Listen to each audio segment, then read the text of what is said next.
नमस्ते मेरे प्यारे मित्रों। आज हम एक पवित्र यात्रा की शुरुआत करने जा रहे हैं। एक आत्मा की यात्रा, एक मानसिक क्रांति की यात्रा, भगवद गीता के माध्यम से। ये वीडियो सीरीज हर उस आम इंसान के लिए है जिसे न संस्कृत आती है, न दर्शन शास्त्र में रुचि है, लेकिन जो अपने जीवन में सच्चा बदलाव चाहता है। हम हर श्लोक को कहानी की तरह समझेंगे। हम उसे रोजमर्रा की जिंदगी के उदाहरणों से जोड़ेंगे, ताकि हम गीता को न सिर्फ पढ़ें बल्कि उसे अपनी जिंदगी से रिलेट करें कि हमारी असली समस्या क्या है। हमारी कोशिश रहेगी कि हम आपको एक बेहतर इंसान बनने में मदद करें। तो आइए चलते हैं इस यात्रा की पहली सीढ़ी पर, पहले अध्याय के पहले श्लोक से। श्लोक: धर्म क्षेत्रे कुरुक्षेत्रे संवेता युयोत्सव माम का पांडवाश्चैव किम कुर्वत संजय। ए अर्थ: जब युद्ध शुरू होने ही वाला था, धृतराष्ट्र जो अंधे थे संजय से पूछा, हे संजय, मेरे पुत्र और पांडु के पुत्र धर्मभूमि कुरुक्षेत्र में युद्ध करने के लिए एकत्र हुए हैं, उन्होंने वहां क्या किया? अब आप सोच रहे होंगे, इस श्लोक में जीवन बदलने वाली बात कहां है? दोस्तों, ये सिर्फ एक युद्ध की शुरुआत नहीं थी, ये हमारी आंतरिक युद्ध भूमि की शुरुआत थी। हर दिन हमारे अंदर भी दो सेनाएं खड़ी होती हैं।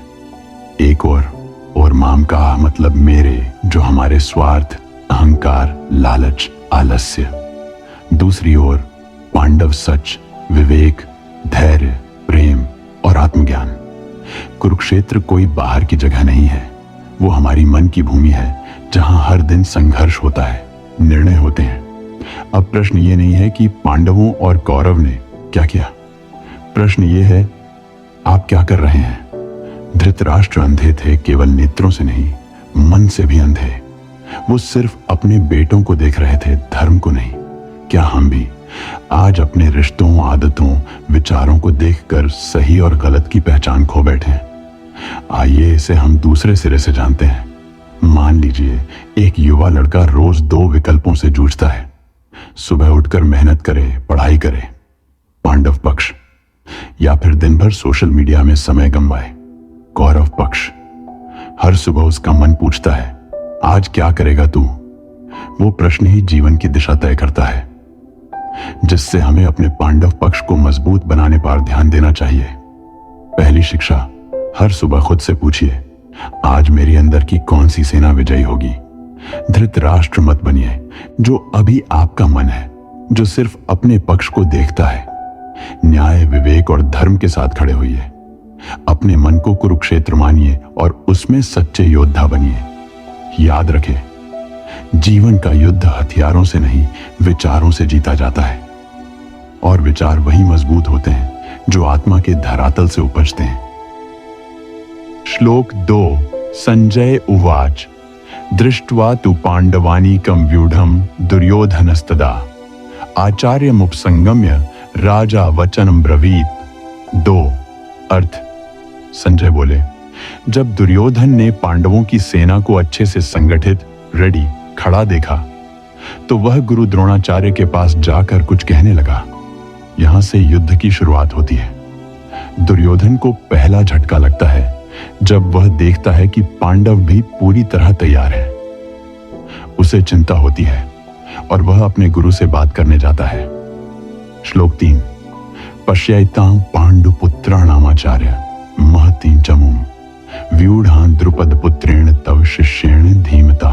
3 अर्थ: दुर्योधन कहता है, हे आचार्य, देखिए पांडवों की विशाल सेना, जिसे आपके ही बुद्धिमान शिष्य धृष्टद्युम्न ने सजाया है। दुर्योधन अब गुरु को याद दिला रहा है कि यह सेना एक ऐसे व्यक्ति ने खड़ी की है जो आपका ही शिष्य है और आज आपके खिलाफ लड़ रहा है। इसमें घबराहट, जलन और व्यंग्य तीनों भाव हैं। इन दोनों श्लोकों से क्या गहरी बातें सीखने को मिलती हैं। जब हालात कठिन दिखें तो अनुभवी लोगों से सलाह लें। दुर्योधन की तरह हम भी जब किसी की तैयारी, कामयाबी या शक्ति देखते हैं तो घबरा सकते हैं, लेकिन सही रास्ता है, शांत रहो और किसी समझदार से बात करो, जैसे गुरु या मार्गदर्शक। जो आपका विरोध कर रहा हो वह कभी आपका शिष्य या मित्र भी रहा हो सकता है। जैसे धृष्टद्युम्न, जो गुरु द्रोण का शिष्य था, अब उन्हीं के खिलाफ खड़ा है। जीवन में भी ऐसा होता है, कभी हम जिसे सिखाते हैं वही सामने खड़ा हो जाता है। ताकत केवल संख्या में नहीं होती, संगठन और नेतृत्व भी जरूरी है। पांडवों की सेना व्यूढ़ यानी सजाई गई थी। यह बताता है कि योजना और लीडरशिप कितनी महत्वपूर्ण है। जब कोई बुद्धिमान विरोधी सामने हो तो डर नहीं, योजना बनाओ। दुर्योधन धृष्टद्युम्न को धीमता बुद्धिमान कहता है, यानी वह उसकी काबिलियत को मानता है। लेकिन सिर्फ डरने से कुछ नहीं होगा, मजबूती से तैयारी करनी होती है। जीवन के लिए निष्कर्ष, कठिन समय में मार्गदर्शन लेना चाहिए। डर को अंदर मत रखो। ज्ञान, ताकत और काबिलियत सबका उपयोग सही दिशा में होना चाहिए, अहंकार से नहीं। सामने वाला ज्यादा ताकतवर लगे, जैसे दुर्योधन ने पांडवों की सेना देखी। व्यूहबद्ध बुद्धिमान नेता धृष्टद्युम्न के साथ तो उसका मन घबरा गया। अब सोचिए, अगर आप ऐसी स्थिति में हो, किसी प्रतियोगिता में आपका विरोधी आपसे ज्यादा काबिल हो, किसी व्यापार में सामने वाला बड़ा ब्रांड हो, किसी रिश्ते में कोई तीसरा व्यक्ति ज्यादा भरोसेमंद दिखे, तो आपका मन भी वही करेगा जो दुर्योधन का किया, डर, तुलना, जलन।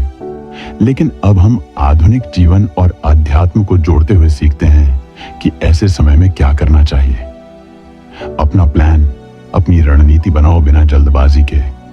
पांडवों की सेना छोटी थी लेकिन व्यवस्थित थी, इसलिए बड़ी सेना से नहीं डरी। आप क्या कर सकते हो?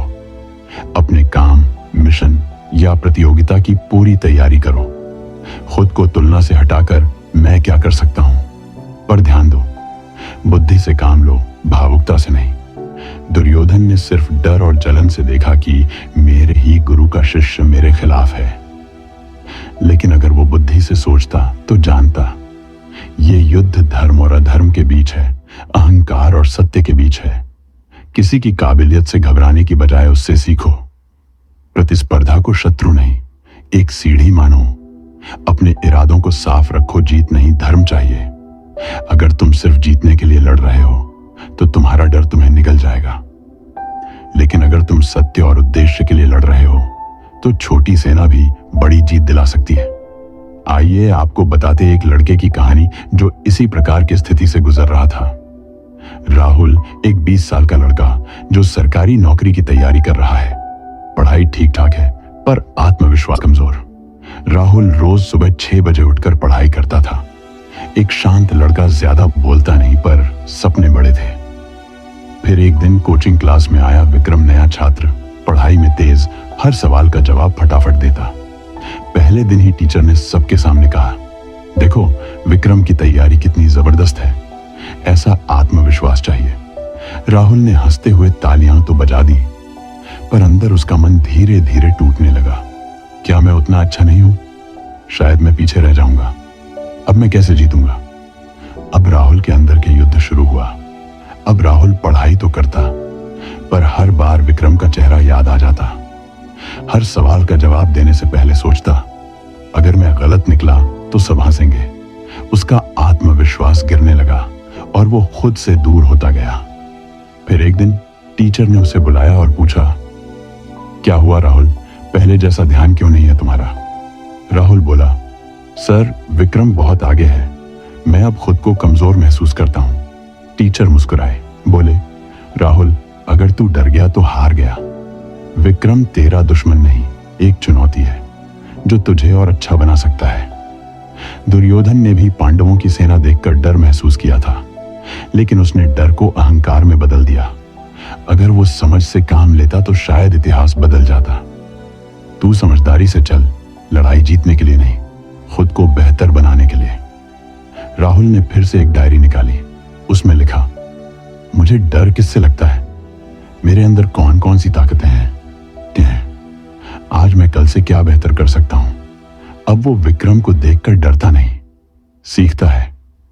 हर सवाल के बाद सोचता है, उसने दिया, अब मैं समझकर जवाब दूंगा, धीरे लेकिन पक्का।